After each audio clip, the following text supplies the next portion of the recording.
Griff Lynch says with over 264 acres of land for development, the Port of Brunswick has room to grow as automakers continue to move greater volumes through Georgia.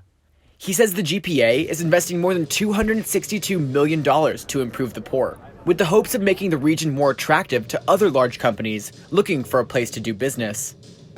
When you have the capability to be the number one, what that does is it shouts economic development for the state. It's a job creator for the state, because when Hyundai thinks about what's my site location going to be, they're looking for a place to bring the cargo in, the parts, and they're also looking for a place to export. Same with Rivian and others, Kia, Mercedes. So it's really important that we have the assets that help others make the right site selection, which is in Georgia. Lynch says the Port of Brunswick served 11% more vessels than the year prior and expects to grow those numbers even more with the construction of a fourth berth on the Colonel Island terminal.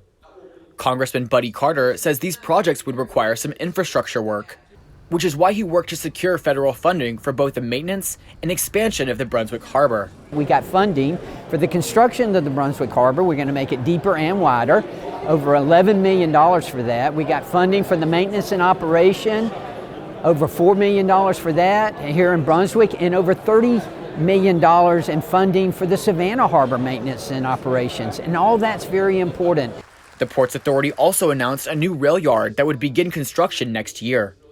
Lynch adds that with these auto companies making their way to Georgia, they need a stronger rail system that can reach deeper interior markets. With these new manufacturing facilities we've discussed, they mostly would come to the port via rail. So there's a ramp up in demand for rail. So we need to make sure we meet that demand through capacity. And I think we will with the investments we're talking about. In Brunswick, Christian Felt, Fox 28, News at 10.